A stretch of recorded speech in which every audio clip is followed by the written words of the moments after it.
Greetings, ladies and gentlemen. Most of what you do using the internet or your phone is being tracked by the National Security Agency via its PRISM surveillance program. If you thought you could take measures to escape such monitoring, it is too late. The program has been operating clandestinely since 2007. It took the heroic courage of Edward Snowden, a former CIA and Booz Allen Hamilton employee, with access to information about the full depths of this travesty, to reveal this astoundingly invasive operation to us 6 years later.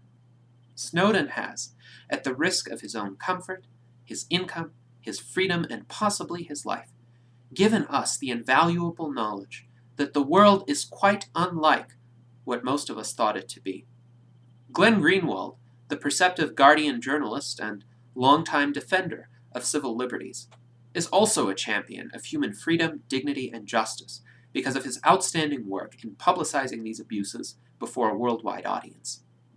Even I, despite my strong libertarian convictions and considerable skepticism of centralized authority, could not have imagined that virtually all of the large technology companies to whom I had entrusted considerable amounts of my personal information, Google, Facebook, Skype, Microsoft, YouTube, were participants in this surveillance, enabling the NSA to build covert backdoors into their systems to steal the most confidential possible personal information. From emails to search histories to credit card transactions, all of this is within the NSA's reach. All of this could be used to destroy the reputation and life of anyone suspected of being a threat. It is only by the mercy or the oversight or the higher priorities of our political masters that any of us retain vestiges of the freedom we think we have. Upon finding out about the massive scope of this surveillance, I struggled to figure out what I could do to regain any expectation of privacy that I had even a week ago. If only one or two private companies had partnered with the NSA to facilitate the indiscriminate monitoring and data collection, it might have been possible, with a few judicious restructurings of one's habits, to avoid any services of those companies. But it seems that almost all of the major players on the internet, the ones into whose hands hundreds of millions of us voluntarily, and in retrospect foolishly, entrusted vast amounts of personal data, are participants. Apart from taking the drastic and in many respects self-undermining step of ceasing to use most of the tools of the internet and mobile technology altogether, one can do very little right away to insulate oneself from the surveillance. And even if such insulation were possible, the data already collected by the NSA are a sunk cost. It is not clear whether these companies chose to involve themselves in PRISM voluntarily, or whether they were browbeaten into it by the NSA and the Obama administration as a price they needed to pay for being allowed to remain successful and relatively unhampered by politically motivated persecution. The companies are certainly not helping their case by denying all knowledge of their evident involvement in PRISM, using near-identical phrasing, composed by whom, I wonder, which only prevents them from explaining any elements of their participation which might have been involuntary. While it would have been supremely satisfying for me to simply disassociate myself from any of the companies implicated in the PRISM surveillance, they are at present embedded too deeply into the fabric of our lives. A gradual evolutionary process will need to occur to enable individuals to discover ways of taking advantage of all the benefits of network technologies, while preventing the present centralization of internet activity from ever occurring again. The MeshNet project for creating a decentralized internet is an intriguing concept supporting this goal. Also helpful are anonymous search engines such as DuckDuckGo, which I have begun using in place of Google. Over the coming weeks, months, and years, it would benefit us all to think of creative ways to avoid the unwanted disclosure of our private information through the centralized internet behemoths. As for information that we intend to be public, there seems to be no harm in disclosing that anywhere. The NSA, and even Barack Obama himself, may read the Rational Argumentator and watch my videos without any objections from me. Indeed, this would do them much good. But I draw a clear line between the public and the private aspects of my life, and I intend to be the one who draws that line. I am not a conspiracy theorist, but some conspiracies are indeed real, and in this case, the conspiracy theorists were right. Right, too, were those who proclaimed for years that the Obama administration represents a fundamental undermining of basic American values, to which I will add that this administration is opposed to basic human values of liberty, privacy, dignity, and the presumption of innocence. This is not routine political malfeasance. It is the wielding of an overarching apparatus of monitoring, a prerequisite to complete social control, that the KGB of the Soviet Union and the Stasi of Communist East Germany could not have dreamed of possessing. Those oppressors of old had to use actual human beings to monitor political dissidents, which severely limited their reach. The default data harvesting and algorithmic mining of the PRISM program does not require a human being to find spurious associations with alleged threats based solely on combinations of keywords or contacts within one's social networks. The system works by focusing on all those within a few degrees of separation from the central suspects. You could have a phone number that differs by a digit from that of a terror suspect. If someone within that suspect's network calls you by accident, you might be flagged as a suspect too. Sheer curiosity about certain subjects, visitation of certain sites, mention of certain topics in emails or private video chats and text messages could get you flagged. It is not a matter of doing nothing wrong and thus having nothing to hide. With this much data taken wildly out of context, as is always possible with algorithmic data mining systems, any person's behavior can be construed as having nefarious motivations.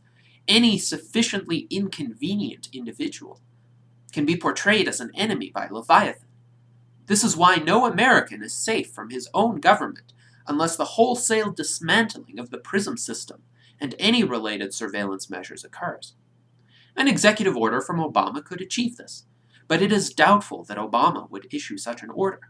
Massive public outrage from within and outside the United States might, however, set in motion the political processes that would discredit this heinously intrusive system. This is no time to cower in fear, to hush up the expression of one's honest thoughts because one is unsure about the consequences. Now more than ever, it is essential for every one of us to make full use of our inalienable First Amendment rights. The extensive surveillance apparatus in the hands of the administration can be readily deployed to create actual totalitarianism with the snap of a finger. For a small-scale proof of concept, witness the frightening lockdown and militaristic mobilization that occurred in Boston in the wake of the Tsarnaev brothers' bombings, which, as must be emphasized, the same apparatus of total surveillance and police-state response failed to prevent, despite repeated warnings from Russian intelligence. And yet I know that I am not an enemy. Neither are you. Most of us are peaceful, productive citizens of purportedly free nations. We wish harm to no one, and wish only to lead our lives in peace, prosperity, and self-determination. I, and hopefully you, exercise the inalienable basic human right of free speech, a right enshrined in the American First Amendment, a right for whose defense the American founders pledged their lives, their fortunes, and their sacred honor. Edward Snowden knows what it means to make such a pledge, and what its consequences can be in a world ruled by might rather than by right. This is why it is imperative that he be pardoned, if charged, for any alleged crimes that the U.S. government perceives him to have committed. If you do nothing else, please go to whitehouse.gov and sign the petition requesting his pardon. This is, after all, constitutionally protected speech.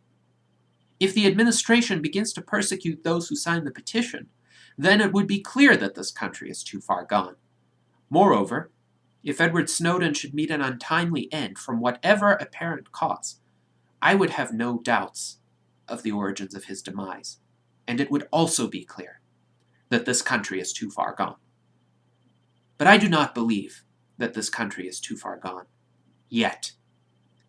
We may be teetering on the brink of totalitarianism, but I have hope that the fundamental decency of the American people and the residual adherence in this country to founding American principles will overcome the depredations of the current American government.